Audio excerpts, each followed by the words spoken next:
ফারজানা সিথি এই নামটা আপনার কাছে খুব বেশি পরিচিত মনে না হলেও এই ভিডিওগুলো হয়তো আপনি একবার হলেও দেখেছেন যদি আপনি একজন সোশ্যাল মিডিয়া ইউজার হয়ে থাকেন।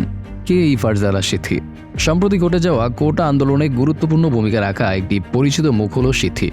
ঢাকা বিশ্ববিদ্যালয়ে অধ্যয়নরত সিথি শুরু থেকেই নারীর অধিকার সংরক্ষণে সজাগ ভূমিকা পালন করে আসছে। সম্প্রতি তিনি সকলের নজরে আসেন কোটা আন্দোলনের মধ্য দিয়ে।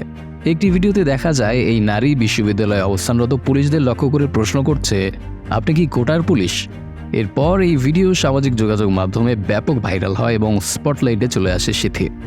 কোটা আন্দোলনের পুরোটা সময় জুড়ে রাজপথে সিথির সক্রিয় অংশগ্রহণ লক্ষ্য করা যায়। কিন্তু হঠাৎ গতকাল একটি অনাকাঙ্ক্ষিত ঘটনার মধ্য দিয়ে আবারও আলোচনায় আসে এই নারী নেত্রী। একটি ফেসবুক লাইভকে কেন্দ্র করে আবার আলোচনা সমালোচনার শিকার হন এই নারী। তার ব্যক্তিগত ফেসবুক প্রোফাইল থেকে শেয়ারকৃত একটি লাইভে দেখা যায় সে একজন সেনা ক্যাপ্টেনের সাথে উচ্চ বাক্য ও অশালীন শব্দ ব্যবহার করে তর্ক করছে। এমনকি এক পর্যায়ে সে সেই সেনা সদস্যকে তার পরিধানকৃত ইউনিফর্ম খুলে ফেলার কথাও বলে। এরপর থেকেই তাকে নিয়ে সামাজিক যোগাযোগ মাধ্যমে তুমুল আলোচনার ঝড় বইছে। মূলত এই ঘটনার সূত্রপাত হয় এক ব্যক্তির বিরুদ্ধে একাধিক মেয়েকে যৌন হয়রানি এবং ধর্ষণ চেষ্টার অভিযোগ আনার মাধ্যমে। সিথি, ভুক্তভোগী নারী এবং আরও কিছু সংখ্যক নারী কর্মী মিলে অভিযুক্ত সেই ব্যক্তিকে থানায় ধরে নিয়ে যায়। কিন্তু পরবর্তীতে উপযুক্ত তথ্য প্রমাণ না থাকায় তাদের সেই ব্যক্তির বিরুদ্ধে মামলা করা সম্ভব হয় না।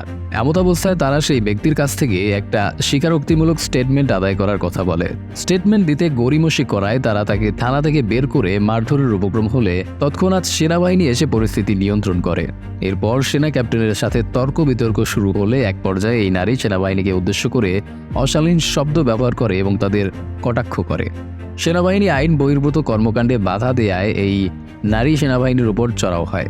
সামাজিক যোগাযোগ মাধ্যমে এই ভিডিও প্রকাশের পর তাকে নিয়ে ব্যাপক সমালোচনা শুরু হয়। নেটিজেনরা তার এই কর্মকাণ্ডের পক্ষে বিপক্ষে নানা মন্তব্য শেয়ার করতে থাকেন।